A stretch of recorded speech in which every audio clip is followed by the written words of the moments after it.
Les vierges l'ont vue et l'ont dite bienheureuse. Les reines et les concubines l'ont louée.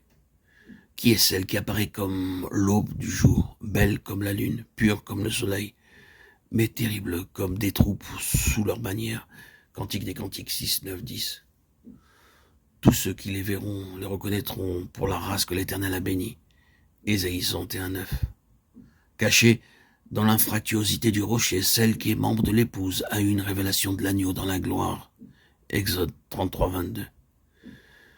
Il a fait passer devant elle toute sa bonté, et elle en a été illuminée, de sorte que ceux qui l'entourent la décrivent telle qu'ils la voient, en Christ, sans qu'elle ait ouvert la bouche. Ils glorifient Dieu à cause d'elle et disent: qui est celle qui apparaît comme l'aube du jour, car elle discerne son union avec celui dont l'aurore est un symbole avec le premier-né d'entre les morts?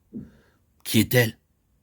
Une pécheresse pour laquelle Christ est mort, et qui répète avec l'apôtre: Christ Jésus est venu dans le monde pour sauver les pécheurs dont je suis le premier. 1 Timothée 1,15. Qui est-elle? L'une de celles que Dieu a choisies et que décrit l'apôtre Paul.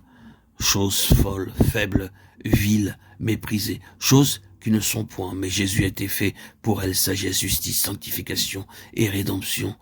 1 Corinthiens 1, 27, 30. Ceux qui la voient la disent encore belle comme la lune, image des plus appropriées, la lune n'étant qu'un fidèle témoin. Or, l'âme rachetée n'est rien d'autre. En elle-même, la lune est obscure, mais elle reflète fidèlement la lumière du soleil. Au-dessus des nuages, elle demeure la même, elle se meut selon que le soleil se meut. Le soleil est son centre, son tout. Hors de lui, elle n'est rien. S'il disparaissait, elle serait précipitée dans l'espace, inutile, impuissante. Ainsi de l'âme amenée au contact de la vie divine. En elle-même, tout est ténèbres, point de lumière qu'en lui. Mais se reposant sur le soleil céleste, son centre, son tout, elle poursuit sa course avec lui dans une absolue dépendance, par-delà les choses de la terre, et malgré elle, l'âme tournée vers lui veut ne plus se mouvoir qu'à sa suite, dans le chemin où il la veut. Clair comme le soleil ou pur, disent ceux qui voient la Soulamite, mettant ainsi l'accent sur les paroles du bien-aimé. Cantique des Cantiques 6, 4. Agréable comme Jérusalem. Car la principale caractéristique de l'épouse citée, c'est la transparence. Au milieu d'elle est la gloire de Dieu. Sa lumière est semblable à une pierre très précieuse, transparente comme du cristal. La gloire de Dieu, l'éclair et l'agneau et son flambeau. Apocalypse 21, 11, 22.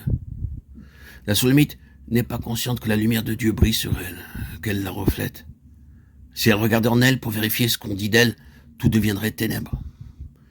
Elle ne reflète la lumière que lorsqu'elle est tournée vers la lumière, et lorsqu'elle s'occupe de celui qui est le soleil de justice, son soleil. Et puisqu'elle est lumière, Luc 11, 35, 36, elle est en vérité terrible pour les puissances des ténèbres et pour leurs princes, terrible comme une troupe armée aux bannières déployées, revêtue de l'invincible armure de lumière. Elle est dans la compagnie des rachetés, dont il est écrit qu'ils ont vaincu l'adversaire par le sang de l'agneau, et qui n'ont point aimé leur vie jusqu'à la mort. Apocalypse 12, 11. De plus en plus, bien que vase de terre, elle reflète cependant la lumière céleste. Par elle, le Seigneur se révèle au cœur lassé qu'oppressent les ténèbres et l'ombre de la mort, et tout à la fois.